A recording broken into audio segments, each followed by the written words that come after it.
Hello dear students, welcome to your study platform Concept Corridor and I am your mentor Yogita Dhami. So today we are here going to find out the NCERT solution for chapter 8 for class 7 science, that is measurement of time and motion. बेटा इस chapter का detailed one shot मैंने already upload कर दिया है, जहां पर concept clarity के अलावा हमने बहुत सारे न्यूमेरिकल्स को भी सॉल्व किया था and there I have shared lots of tips and tricks that you have to keep it in mind while solving the numericals. So in case you have missed that one shot, go and check it out. Link is given in the description. बेटा पहले उस one shot को जाके देख लो, clear your concept, learn all those tips and tricks for solving the numericals and then come for these NCERT questions. Trust me, maximum questions आपको इतने easy लगेंगे, आप खुद से solve कर सकते हो. ठीक है? Right now, let's get started with this video and here we go with the first question. Calculate the speed of car that travels 150 meters in 10 seconds. Express your answer in kilometer per hour. बेटा this question is a numerical और numerical को solve करते वक्त क्या करना है? सबसे पहली चीज ऑलवेज राइट डाउन गिवन. बेटा साइंस में गिवन लिखने के भी मार्क्स मिल जाते हैं, ठीक है? So always make it a habit. Given लिखेंगे हम यहाँ पर. क्या है? Calculate the speed of car. So speed आपसे पूछा हुआ है that travels 150 metre. Metre is the unit of distance. So distance आपको दिया हुआ है 150 metre in 10 seconds. So second is the unit of 10 second is the unit of time. So time is also given. Express your answer in kilometer per hour. बेटा this is the point that you have to focus on. यहाँ पर अगर आप solve करोगे तो आपको value मिलेगी metre per second में. बच्चे बड़े खुश हो जाते हैं, बड़ा इजी कैलकुलेशन है, आंसर आ गया. They don't see the conversion. Always focus on unit. Unit आपको वैल्यूज दी किस में है और आंसर पूछा किस में है, इस पर ध्यान देना है. ठीक है, तो यहाँ पर आपको जो स्पीड पूछी है वो है किलोमीटर पर आवर में. अब बेटा यहाँ पे यूनिट कन्वर्जन है, तो यूनिट कन्वर्जन के दो तरीके हो सकते हैं, एक कन्वेंशनल मेथड और एक है shortcut method. So we will solve this question only by two methods. मैं दोनों तरीके से आपको करके दिखाऊंगी. इसके आगे के क्वेश्चन में हम शॉर्टकट वे को यूज करेंगे जहां पर ही पॉसिबल होगा. ठीक है, चलो देखो फटाफट से. पहले क्या करते हैं? Speed is equals to distance upon time. We know that distance है 150, टाइम है 10 और बड़ा इजीली आप इसको सॉल्व कर लोगे. मीटर पर सेकंड में आंसर आ जाएगा, आप उसको किलोमीटर पर आवर में कन्वर्ट करोगे. ठीक है बेटा, यहाँ पर डिवीजन बहुत इजी है, तो यहाँ पर आप इसको सॉल्व कर सकते हो. लेकिन हमेशा न्यूमेरिकल में जो वैल्यूज होती हैं डिवीजन के लिए वो इतनी इजी नहीं आती हैं, है ना? तो क्या करना है, जो कन्वर्ट आपको करना है उसकी वैल्यू यहीं पे लिखो, डिवीजन में ही लिखो, जिससे कि आपको डिवाइड करने में आसान हो जाए. अब देखो मैं क्या बता रही हूँ. यहाँ पर है मीटर, ये है सेकेंड. इसको आपने कन्वर्ट करना है किलोमीटर अपॉन आवर में. राइट, मीन्स आपको 150 अपॉन 10 को किलोमीटर पर आवर में कन्वर्ट करना है. तो करते हैं फटाफट, देखो. So let me change the pen first of all here. So 1 kilometre, kilometre है पहले. So 1 kilometre is equals to how many metre? 1000. We know that. लेकिन यहाँ पर किलोमीटर से मीटर में नहीं, यहाँ से मीटर से, यानी 1 मीटर से आपको किलोमीटर की वैल्यू निकालनी है. तो क्या करेंगे, ये 1000 यहाँ आ जाएगा डिनोमिनेटर में, मीन्स 1000 से डिवाइड करेंगे तो यहाँ पर आपको किलोमीटर में वैल्यू मिल जाएगी. तो अब आपके पास यहाँ 150 मीटर था, तो इसको डिवाइड करेंगे तो इसका मतलब 1000 नीचे आएगा, डिवीजन हो गया, तो किलोमीटर में आपकी वैल्यू चेंज हो गई. Now coming to R. अब आर के लिए क्या करेंगे, 1 hour is equals to 60 minute into 60, तो करेंगे सेकेंड. ठीक है, चेंज करो, इसको सॉल्व करो तो ये आपको मिल गया 3600 सेकेंड. यहाँ तक ईजी है, बट हियर अगेन आर से सेकेंड में नहीं कन्वर्ट करना है, अभी आपको सेकेंड से आर में कन्वर्ट करना है. तो 3600 फिर से कहाँ जाएगा, डिनोमिनेटर में जाएगा, मीन्स डिवीजन होने जाएगा. राइट, लेकिन यहाँ पर बेटा ध्यान दो, सेकेंड आपका कहाँ है, न्यूमिनेटर में है, तो 3600 गया डिनोमिनेटर में. लेकिन यहाँ पर आपकी टाइम की वैल्यू कहाँ है, सेकेंड कहाँ पर है, ऑलरेडी डिनोमिनेटर में है. तो अब 3600 से डिवाइड करना है, तो बेसिकली वो कहाँ पे जाएगा, वो जाएगा आपका न्यूमिनेटर में. ठीक है, सो ये लिख ली हमने कन्वर्जन वैल्यू, ये है कन्वेंशनल वे. अब इसको सॉल्व कर लो फटाफट. सो एक मिनट, पेन चेंज कर लेते हैं. सो हियर नाउ 0 से 00 cancel, this 0 and here. Now 10 and 15, तो 2 से कर लेते हैं, ना 5 से कर लेते हैं. 5 3 जा 15 एंड 5 2 जा 10. राइट, अब 2 से 30 से डिवाइड हो जाएगा तो ये हो जाएगा 18. 18 2 जा 36 होता है बेसिकली. 18 3 जा 54 किलोमीटर पर आवर. ये आपका आंसर आ गया. ठीक है, नाउ अब बेटा इतनी लंबी कैलकुलेशन को इजी करने के लिए now what is the shortcut? Have a look here. Shortcut है जब भी आपको स्पीड कन्वर्जन करना होता है किलोमीटर पर आवर से मीटर पर सेकंड में. किलोमीटर पर आवर से मीटर पर सेकेंड में। तो यहाँ पर इनकी वैल्यू अगर 1 ले लें तो यहाँ पर कितना आएगा, 1 किलोमीटर में कितना होता है 1000 मीटर, और 1 आवर में होते हैं 3600 सेकेंड। ये हमने देख लिया, ऊपर ऑलरेडी देख लिया। इसको यहीं पे सॉल्व करो। सो 0 से 00 कैंसिल, 10/36। सो अगर इसको हम 2 से डिवाइड कर रहे तो 2 5 जा 10 एंड 2 18 जा 36, कितना आया 5/18 metre per second. Correct. Means अगर आपके पास कुछ भी यहाँ पे XYZ let's say Y kilometre per our एक कोई वैल्यू दी हुई है, इसको बोला Y को कन्वर्ट करो मीटर पर सेकेंड में, तो क्या करना है, बस Y से 5/18 को मल्टीप्लाई कर दो। No need to write 1000 and 3600। बेटा ये एविडेंट है कि ये 5/18 इसी की कैलकुलेशन से आया है, ये कोई भी आपका गलत नहीं करेगा, ठीक है। No school can just deny this, ये आपको पूरे मार्क्स मिलेंगे यहाँ पर, ठीक है। सो 5/18 ये वैल्यू। अब 5/18 का 18/5 मत करके आ जाना बस, नहीं तो फिर गड़बड़ जाएगी। तो इसको याद करने का तरीका क्या है बेटा, 5 और S सेकेंड दोनों सेम लग रहे हैं ना, तो साथ में नहीं आते, रेसिप्रोकल है। मीटर पर सेकेंड, सेकेंड नीचे है डिनोमिनेटर में, तो 5 ऊपर न्यूमिनेटर में जाएगा। सो 5/18 वैल्यू होती है 5/18 मीटर पर सेकेंड, अगर मीटर पर सेकेंड में वैल्यू आपको निकालनी है। क्लियर। नाउ अगर अब आपको दिया हुआ है let's say x metre per second, अब बोला इसको आप किलोमीटर पर आवर में करो, राइट। तो यहां पर क्या था 5/18, अब आपको इसको निकालना है किलोमीटर पर आवर में, तो रेसिप्रोकल कर लो ना, ये जाएगा ऊपर न्यूमिनेटर में, ये डिनोमिनेटर में। सो 18/5 विल बी द वैल्यू जिससे आपको मल्टीप्लाई करना पड़ेगा इस x को, और आपका आंसर आ जाएगा, ठीक है। अब हम यहां पर इसको अप्लाई करके देखते हैं, देखो कैलकुलेशन कितनी ईजी हो जाती है।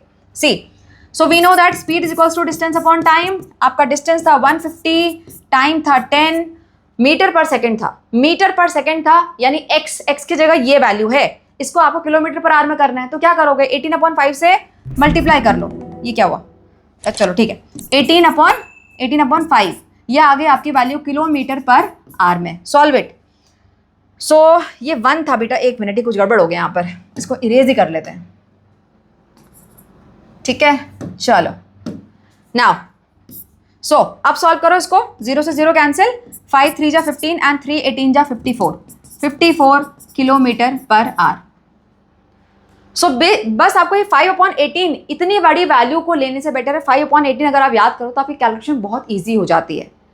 Understood. So this value we are going to use wherever we can in further questions. Am I clear? चलो moving ahead. Now next question, a runner completed 400 meters in 50 seconds, 400 meter in 50 seconds. Another runner completed the same distance, बेटा distance same है, देख लो distance 400 metre ही है, in 45 seconds. Who has a greater speed by how much? तो आपको distance दी हुई है, time दोनों runners का दिया हुआ है, सो बेसिकली आपको दोनों की अलग अलग स्पीड निकालनी है ना। तो स्पीड की वैल्यू जिसकी ज्यादा आएगी वो ऑब्वियसली तेज दौड़ रहा है, बट यहाँ ये भी पूछा है बाय हाउ मच, तो दोनों की स्पीड को माइनस कर दो, जिसकी वैल्यू ज्यादा है उसमें से छोटे वाले को माइनस कर दो, आंसर आ जाएगा, ठीक है।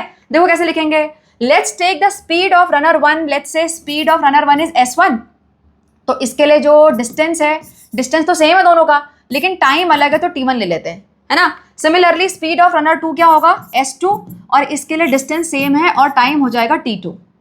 क्लियर। वैल्यू रखो फटाफट से, डिस्टेंस है, डिस्टेंस कितना है 400 मीटर, इसने टाइम कितना लिया 50 सेकेंड्स, 0 से 0 कैंसिल एंड 5 8 जा, सो हो गया 8 मीटर पर सेकेंड। यूनिट पे ध्यान देना है, 8 मीटर पर सेकेंड, ठीक है। इसको सॉल्व करते हैं। सो हियर S2 कितना आएगा 400, टाइम कितना है इसका, टाइम है 45 सेकेंड, 45 सेकेंड। सो यहाँ पर डिवीजन थोड़ा लंबा होने वाला है, देखो 5 से कर लेते हैं पहले, राइट। 5 9 जा 45 एंड 5 8 जा 80, तो डायरेक्ट डिवीजन करो। सो 9 8 जा 72, ठीक है। तो पॉइंट लगेगा, बचा 8, फिर से 80, 9 8 जा 72, तो 880 आने वाला है, ये 8.88 मीटर पर सेकेंड, ये वैल्यू मिल गई। नाउ अब बताओ किसकी स्पीड ज्यादा है, रनर 1 की या रनर 2 की?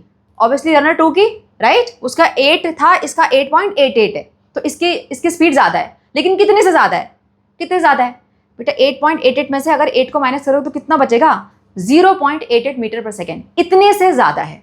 ठीक है, और ये बात आपको प्रॉपर लैंग्वेज में लिखनी पड़ेगी, इसके मार्क्स होते हैं। अगर नहीं लिखोगे तो एटलीस्ट हाफ मार्क्स तो कटना ही कटना है।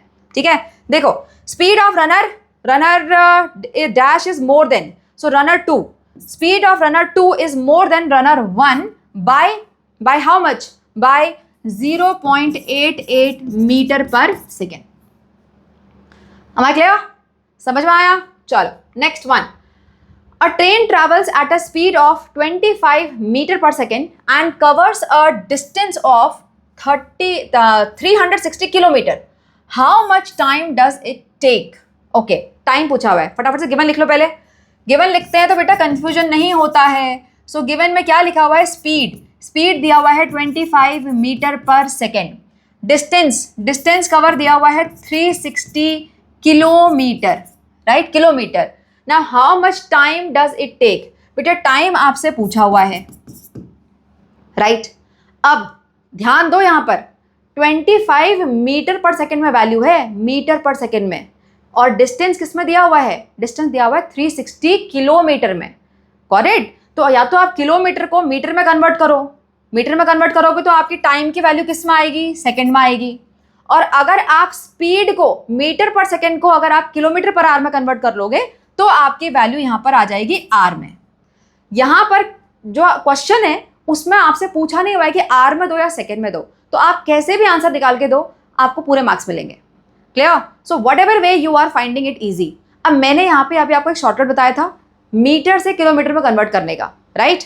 उसको अप्लाई कर लेते हैं तो ईजी हो जाएगा, इजंट इट। देखो यहाँ पर 25 क्या है? 25 मीटर पर सेकेंड। ठीक है, इसको कन्वर्ट करना है किलोमीटर पर आवर में, राइट।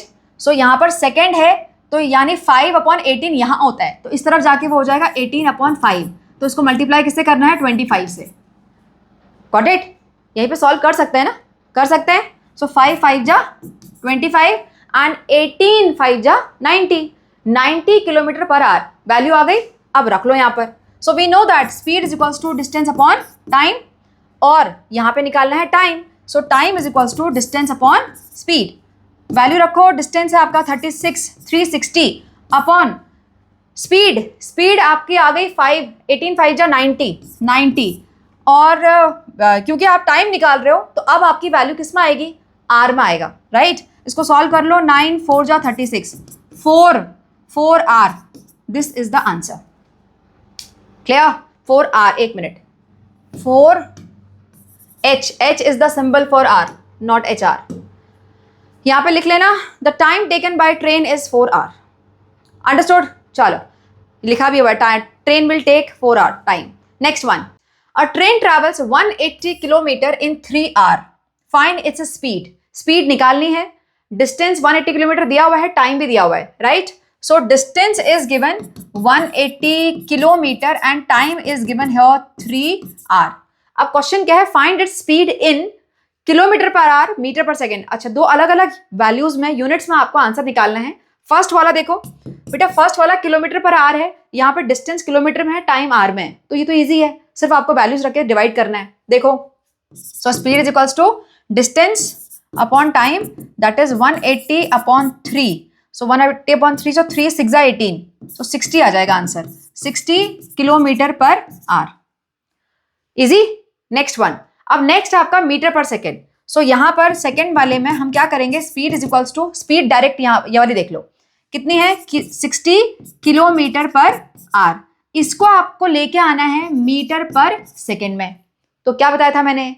18/5 या 5/18। यहाँ पर क्या होगा? यहाँ पर s है नीचे, कहाँ पर? डिनोमिनेटर में, तो 5 आएगा ऊपर। सो 5/18 से आपको इसको मल्टीप्लाई करना है 60 को।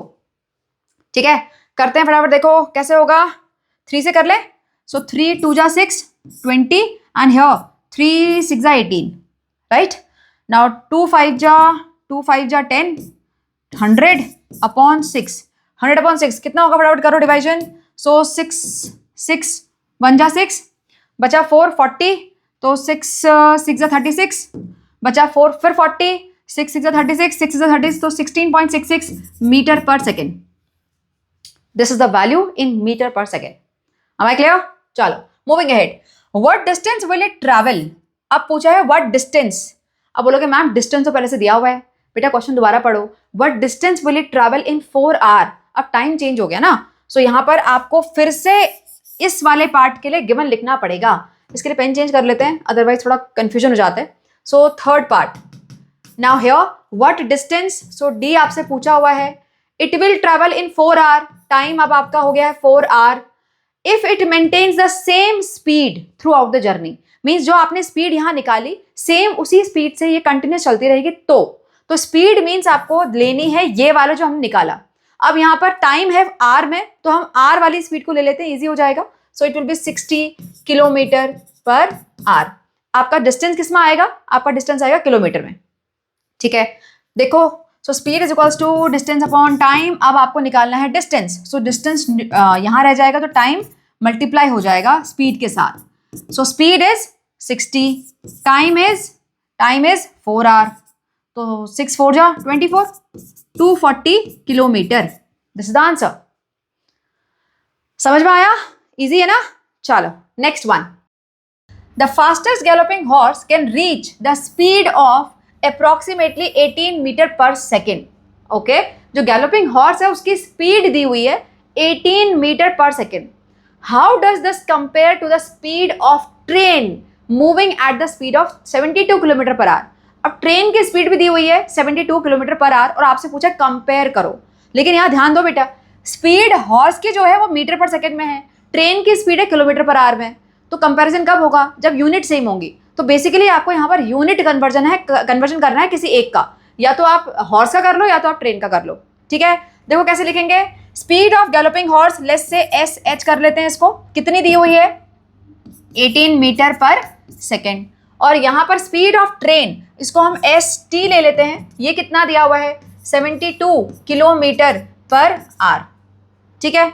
इनमें से कोई एक कन्वर्जन कर लेते हैं, इसी को कर लेते हैं यहीं पे है। सो 72 किलोमीटर इसको लेके आना है मीटर पर सेकेंड में, सेकेंड नीचे है तो 5 ऊपर आएगा, 5 अपॉन 18।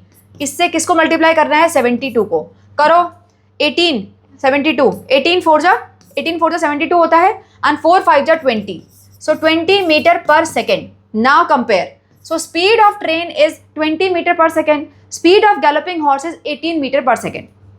अब कंपैरिजन करना है तो क्या लिखोगे, किसकी ज्यादा है, ट्रेन की ज्यादा है। नाउ कितने से ज्यादा है, तो 20 और 18 में 2 का डिफरेंस आ रहा है। So what you will write, speed of train is 2 metre per second more than the speed of galloping horse. हमें क्लियर, नीचे ये स्टेटमेंट लिख के देना पड़ेगा, speed of train is 2 meter per second more than the speed of galloping horse. Am I clear? चलो moving ahead, next question. Distinguish between uniform and non-uniform motion using the example of car moving on a straight highway with no traffic and car moving in a city traffic. Okay. बेटा आपको पहले तो ये पता होना चाहिए कि uniform और नॉन यूनिफॉर्म मोशन होता क्या है, इस आंसर को एक्सप्लेन करने के लिए। व्हाट इज यूनिफॉर्म मोशन, जहां पर इक्वल डिस्टेंस कवर हो रही होती है इक्वल इंटरवल ऑफ टाइम में। सो इक्वल ये दोनों वर्ड आते हैं, right. So when any object covers equal distance in equal interval of time, that is uniform motion. और नॉन यूनिफॉर्म ये क्या होगा, इन दोनों में से किसी एक चीज को अनइक्वल कर दो। When any object covers unequal distance in equal interval of time कह सकते हैं, है ना, तो वहां पर नॉन यूनिफॉर्म मोशन हो जाएगा। अब ये आपको एक्सप्लेन करना है by taking the example of a car which is moving on a straight highway. बेटा अगर स्ट्रेट हाईवे है जहां बिल्कुल भी ट्रैफिक नहीं है, तो यूजुअली हम एक कांस्टेंट स्पीड से मूव कर रहे होते हैं, राइट। तो वहां पर स्पीड चेंज नहीं होती, तो स्पीड चेंज नहीं होती इसका मतलब यूनिफॉर्म मोशन होता है। और यहां पर अगर हम कार बोले सिटी ट्रैफिक में, फिर तो हर 2 मिनट में ब्रेक ही लगता रहता है, तो वहां पर फिर नॉन यूनिफॉर्म मोशन होता है, क्योंकि कभी कार रुक जाती है, कभी धीरे हो जाती है, कभी फास्ट चलाते हैं हम, right. So that is non uniform motion. Now how you have to write down the answer, have a look here. बेटा car moving on a straight highway will move at a constant speed, बिल्कुल constant speed से जा रही है वो। Without any obstacles it will cover equal distance in equal interval of time.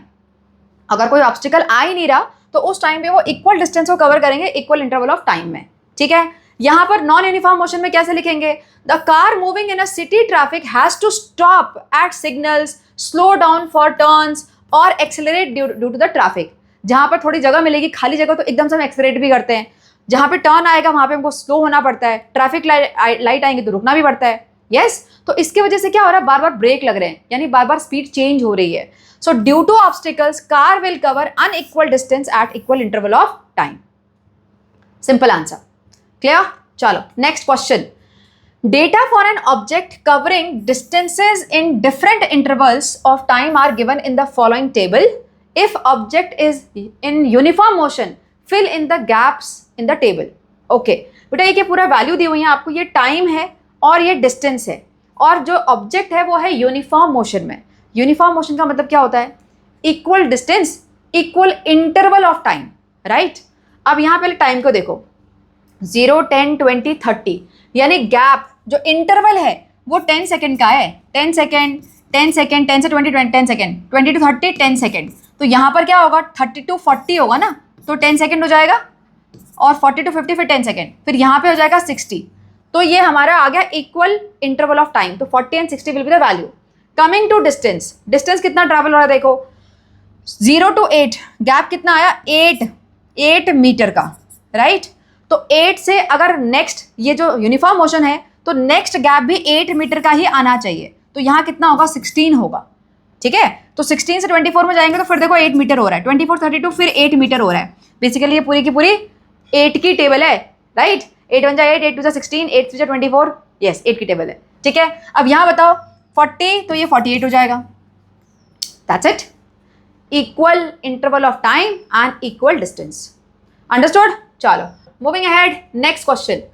A car covers 60 km in first hour, 70 km in second hour and 50 km in third hour.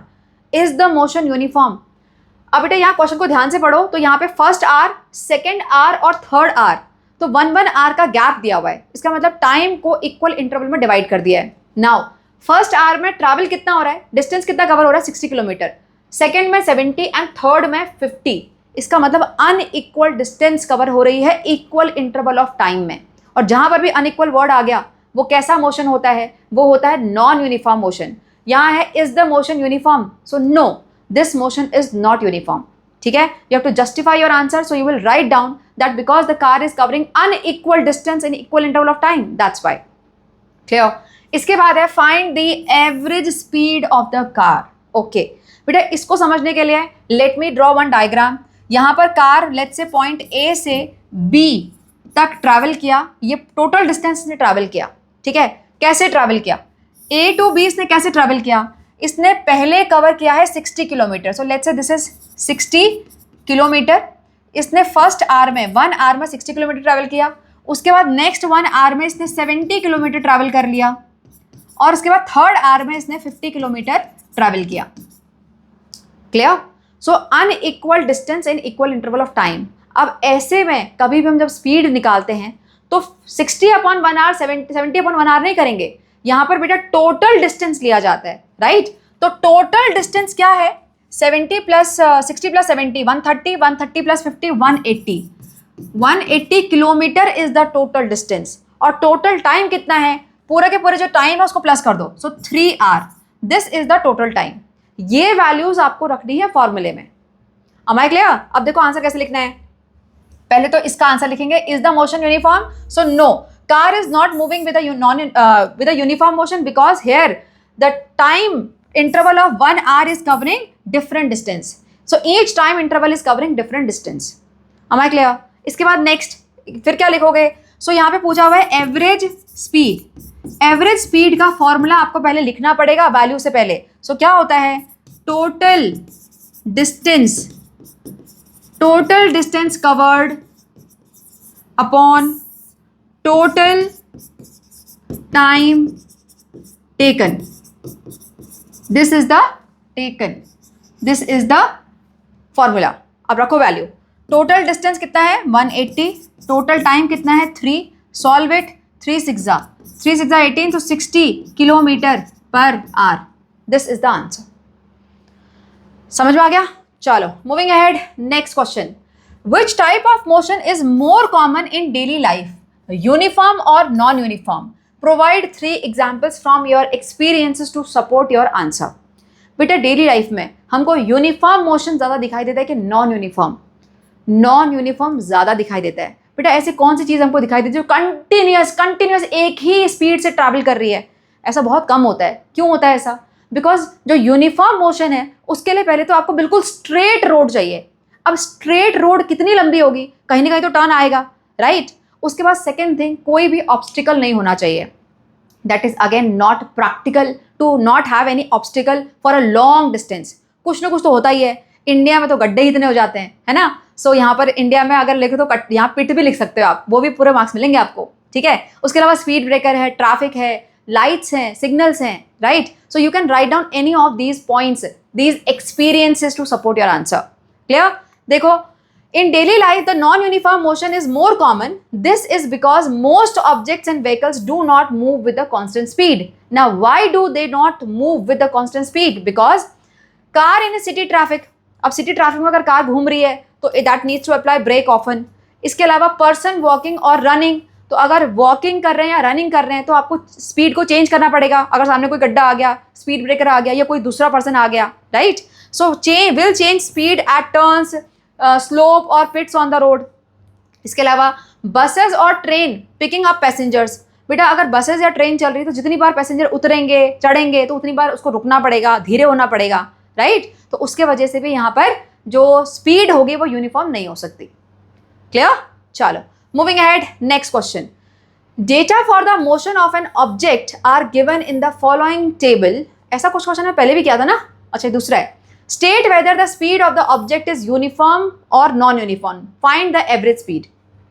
बेटा find the average speed बोला है, तो average speed बोला है तो पहले पता पड़ रहा है कि नॉन यूनिफॉर्म मोशन ही होगा। फिर भी देख लेते हैं। देखो टाइम इंटरवल को देखो, सो 0 to 10 10 सेकेंड, 10 to 20 10 सेकेंड, फिर से तो यानी टाइम जो है वो इक्वल इंटरवल ऑफ टाइम में डिवाइडेड है 10 सेकेंड का, ठीक है? आप देख लो हर जगह पे 10 सेकेंड का याद दिखेगा आपको। यहाँ पर आते हैं डिस्टेंस में, पहले ट्रैवल कितना किया? 0 to 6 मीटर। फिर ट्रैवल कितना किया है? 6 to 10 4 मीटर। फिर ट्रैवल किया है 6 मीटर। फिर 16 to 21 ये होगा 5 मीटर। फिर ये हो गया है आपका 8 मीटर। इसका मतलब पता पड़ रहा है कि ये अनइक्वल डिस्टेंस को कवर कर रहा है इक्वल इंटरवल ऑफ टाइम में। सो ऑब्वियसली ये नॉन यूनिफॉर्म मोशन ही है, ठीक है? आपको ये लिख के देना पड़ेगा। So object is moving in a non-uniform motion because it is covering different, means unequal distance in equal interval of time. Correct? आगे देखो, अब इसके बाद पूछा find the average speed. Average speed is total distance covered upon total time taken. ठीक है? अब ये खुद से लिखना, बार बार मैं यहाँ पे लिख रही हूँ। Average speed is equals to total distance. Total distance कितना है? अब बेटा total distance निकालने के लिए इन सबको प्लस करने मत बैठ जाना। टोटल डिस्टेंस 0 से देखो यहां तक, लास्ट तक कितना ट्रैवल किया? 60 मीटर ट्रैवल हुआ है टोटल, ठीक है? सो यहां पर 60 मीटर आएगा अपॉन टाइम टोटल कितना लिया? 0 से इसने लिया 100, सो ये है आपका 100 second. This is the total time taken. Now solve it. 0 से 0 कैंसिल, ये हो गया 6 अपॉन 10, तो 0 से ये पॉइंट ऊपर आएगा तो 0.6, so 0.6 meter per second. This is the value. This is the average speed. Am I clear? चलो next question. A vehicle moves along a straight line and covers a distance of 2 kilometer. In the first 500 meter, it moves with a speed of 10 meter per second, and in the next 500 meter, it moves with a speed of 5 meter per second. With what speed should it move the remaining distance so that the journey is complete in 200 seconds? What is the average speed of the vehicle for the entire journey? Such a easy question. Easy है बेटा? अगर ये question खुद से कर लिया ना तो बस, फिर तो सारे कंसेप्ट क्लियर हैं, है ना बेटा? कभी भी इस टाइप का मिक्सचर टाइप क्वेश्चन आपको दिखे तो always try to draw a diagram for it. Trust me, बहुत ईजी लगेगा उसके बाद आपको। देखो, a vehicle moves along a straight line, तो पहले तो स्ट्रेट लाइन बनाओ। Make a straight line. So let's say this is the straight line, A to B ये जर्नी है, and covers a distance of 2 kilometre. Means पूरी line की आपको distance दिया हुआ है, कितना है? 2 kilometre. In the first 500 metre, यानी इस पूरे 2 किलोमीटर में से फर्स्ट 500 मीटर की बात हो रही है, तो पहले इसी को हम मीटर में कन्वर्ट कर लें तो 2000 मीटर। अब इसका हाफ लगभग यहाँ पर होगा तो 1000, और इसका भी हाफ कर लें तो ये है आपका 500, राइट? तो in the first 500 metre it moves with the speed of 10 metre per second. बेटा फर्स्ट 500 मीटर की बात हो रही है, तो यानी डिस्टेंस, तो इसको हम D1 ले लेते हैं, ठीक है। D1 कितना दिया है 500 मीटर, और यहां पर स्पीड दे रखी है आपको S1 10 मीटर पर सेकेंड, ठीक है। Now in the next 500 metre, तो इसके बाद नेक्स्ट वाली जर्नी का दिया हुआ है, तो नेक्स्ट वाली जर्नी में D2 आपके पास फिर से है 500 metre, it moves with the speed of 5 metre per second, तो स्पीड आपकी चेंज हो गई, तो S2 ले लेते हैं, ये है आपका 5 मीटर पर सेकेंड, ठीक है। Now question, with what speed, आप पूछे speed, with what speed should it move the remaining distance. Remaining distance कहाँ है, ये वाला। अब रिमेनिंग डिस्टेंस की वैल्यू कितनी होगी बेटा, टोटल डिस्टेंस 2000 मीटर, पहला 500 मीटर, सेकेंड 500 मीटर चला गया, तो बचा कितना 1000 मीटर, तो यहां पर आपके पास D3 कितना है 1000 मीटर, और इस डिस्टेंस के लिए आपको पूछा है स्पीड निकालो, ठीक है। स्पीड निकालो बोला हुआ, तो टाइम चाहिए आपको, फिर डिस्टेंस अपॉन टाइम होता है, तो 2 वैल्यू तो एटलीस्ट होनी चाहिए ना। अब टाइम दिया हुआ है, देखो, with what speed should it move the remaining distance so that the journey is complete in 200 second। बेटा पूरी जर्नी का time, the journey is complete in 200 second, पूरी जर्नी का टाइम दे रखा है आपको 200 सेकेंड का, इसका टाइम नहीं दे रखा आपको, पूरी जर्नी का दिया हुआ है। तो आप बताओ, ये हमको पहले तो यहां ये T3 निकालना पड़ेगा ना, राइट। अगर ये वाले स्पीड निकालना तो इसके लिए T3 चाहिए, हमको टाइम चाहिए। अब ये टाइम हम कैसे निकालेंगे, ये सोचो बेटा। टोटल आपको दिया हुआ है, यहां पर आपके पास D1 S1 D2 S2 है, तो आप यहां से T1 और यहां से T2 निकाल सकते हो ना, right. Speed upon speed distance upon time वाला फॉर्मूला यूज करके आप इनको निकाल लो, उसके बाद इनको 200 में से माइनस कर लो, जो रिमेनिंग वैल्यू बचेगी वही आपका T3 होगा, उसको इसमें रखेंगे और आंसर आ जाएगा। क्लियर, करें फटाफट से, देखो। So S1 is equals to D1 upon T1, और T1 is equals to D1 upon S1 नीचे आएगा। सो D1 की वैल्यू कितनी है 500 अपॉन S स्पीड कितना है 10, सॉल्व करो तो 50। ना 50 क्या, don't forget the unit, time निकाल रहे हैं बेटा, टाइम, तो 50 सेकेंड, ठीक है। सिमिलरली आप निकाल लो यहाँ पर T2 निकालेंगे तो D1 कितना, D2 अपॉन S2, D2 कितना है 500, S2 यहाँ पर S2 की वैल्यू कितनी है देखो 5, सॉल्व करो तो 5 1 जा 5, ये आ गया आपका 100 सेकेंड। क्या मिला आपको, T1 और T2 मिल गया। T3 कैसे निकालेंगे बेटा, total is equals to T1 plus T2 plus T3, total time इन तीनों का प्लस करके तो है। टोटल टाइम की वैल्यू आपको दी हुई 200 सेकेंड, T1 और T2 की वैल्यू कितनी है 50 और 100 कितना हुआ 150, इस 150 को इस तरफ ले आओ, माइनस कर लो 150 सेकेंड, ये हो गया आपकी T3 की वैल्यू, कितना आया 50 सेकेंड। ये है बेटा आपका T3, 50 सेकेंड आपकी यूनिट आ गई, वैल्यू आ गई, ठीक है। अब बस इसको रखो इस फॉर्मूले में। सो नाउ हियर मैं आपको पेन चेंज करके बता रही हूँ सो दैट यहाँ पे मिक्सचर ना हो। नाउ S3 आपको निकालना है, तो D3 अपॉन T3 वैल्यू रखो, D3 कितना है, D3 है 1000, और T3 टाइम कितना दिया हुआ है 50 रखो यहाँ पर, सॉल्व इट, 0 से 0 कैंसिल, 5 2 जा 10 20 मीटर पर सेकेंड S3। बेटा the person should move, the car should move, person ये कार है ना, the vehicle should move the remaining distance with 20 meter per second so that the entire journey can be done in 200 seconds। Am I clear? Done? इसके आगे question है क्या और है, what is the average speed of the vehicle for the entire journey। अब बेटा average speed ही बोला हुआ है, एवरेज स्पीड के लिए क्या करना होता है, फिर से पेन चेंज कर लेते हैं। Now for average speed what you have to do, average speed is equals to total distance, so D total upon T total. अब D टोटल डिस्टेंस कितना है 2000, टोटल टाइम कितना है 200, सॉल्व करो उसको, 0 से 0 कैंसिल, एंड ये 2 से डिवाइड करो तो 10 metre per second. This is the average speed. Am I clear? बेटा एवरेज स्पीड के लिए बस आपको एंटायर जर्नी का डिस्टेंस और एंटायर जर्नी का टाइम उनको डिवाइड करना होता है, that's it. Am I clear? चलो With this, we are done with these all NCERT solutions. I hope you were able to comprehend each and every question and you were able to understand that how to solve them also. But still, having any doubt or facing any difficulty, what are you supposed to do? Comment. I will try to revert back there. ठीक है? चलो, see you soon for the next chapter. Till then, take care and bye bye.